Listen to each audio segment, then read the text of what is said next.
YouTube ప్రేక్షకులకు నమస్కారం. దయచేసి ఈ యొక్క వీడియో చూసే వాళ్ళందరూ కూడా ఒకసారి ఈ వీడియోని లైక్ చేయండి. అలాగే ఈ యొక్క వీడియో గురించి మీ యొక్క కామెంట్ బాక్స్ లో రాయండి. అలాగే సబ్స్క్రైబ్ చేయని వాళ్ళందరూ కూడా సబ్స్క్రైబ్ చేయండి.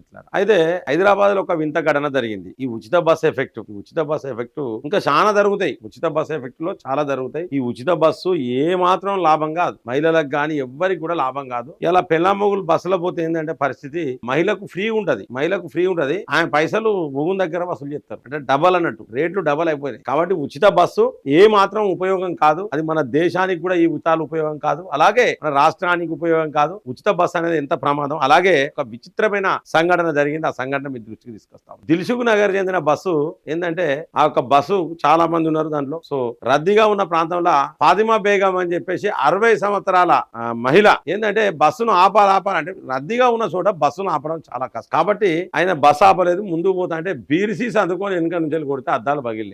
అద్దాలు పగిలితే వాళ్ళు ఏం చేసిరంటే వాళ్ళు బస్సు దిగిండ్రు. డ్రైవరు, కండక్టర్ పేరు స్వప్న, డ్రైవర్ పేరు రామకృష్ణ. సో ప్రయాణికులు కొంతమంది బస్సు దిగి ఆమె దగ్గరికి వచ్చారు. ఆమెను పట్టుకుని అందుకు పోతే సంచిలకెళ్ళి పాముని తీసింది మీదేసిందట కండక్టర్ మీద, స్వప్న అనే కండక్టర్ మీద ఆ పాము ఇసిరేసింది. మరి ఏం జరుగుతుంది? ఇదేం పద్ధతి? అంటే మీకు న్యాయం జరగకపోతే ఇమీడియట్లీ దాడులా, ఒకవేళ నిజంగానే బస్ ఆపలే, కండక్టర్దే తప్పు కావచ్చు, డ్రైవర్దే తప్పు కావచ్చు, ఇమీడియట్లీ దాడులా. బంగ్లాదేశ్ లో కూడా గిట్లే జరిగింది. ఏంటంటే చట్టాలు ఉన్నాయి. మీకు బస్ ఆపపోతే బస్సుకు సంబంధించిన ఆ యొక్క మేనేజర్ కు కంట్రోలర్ ఉంటారు. సో వాళ్ళకి చెప్పాలి, మీరు అక్కడికి పోయి మాట్లాడాలి. లేదంటే మీకు నిజంగానే బస్సులు రష్ ఉంటానే బస్సులు ఆపుతలేరంటే ఓట్లేసుడు బంద్ చేయండి.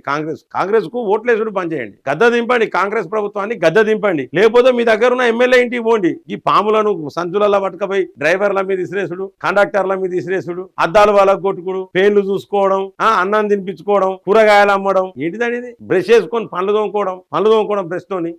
ఇవేనా అండి బస్సులలో చేసే పనులు? ఇవేనా? అలాగే ఈ యొక్క ప్రభుత్వం కూడా ఆలోచించాలి. నిన్ను ఎవరు కాలు మొక్కి దండం పెట్టి ఈ బస్సులు ఫ్రీగా ఇవ్వమని అడగలే. విద్యా వైద్యం మీద దృష్టి పెట్టు. విద్యా వైద్యం మీద 5 పైసల వంతు దృష్టి లేదు నీది. కానీ ఈ ఉచిత బస్సాన్ని ఇచ్చి ఉచిత పథకాలను పెట్టి ఏదో ఓట్ల కోసం చెప్తాను. రాష్ట్రం మొత్తం దివాలా ఇస్తుంది. ఇదివరకే 7 లక్షల కోట్ల అప్పులు చేసిన ఆ తొండిరిగినోడు. ఇక నువ్వో 7 లక్షలు చేయి, 14 లక్షల కోట్లు అవుతుంది, చచ్చిపోతాం. దయచేసి మిత్రులారా, ప్రతి ఒక్కరు దీన్ని ఖండించాలి.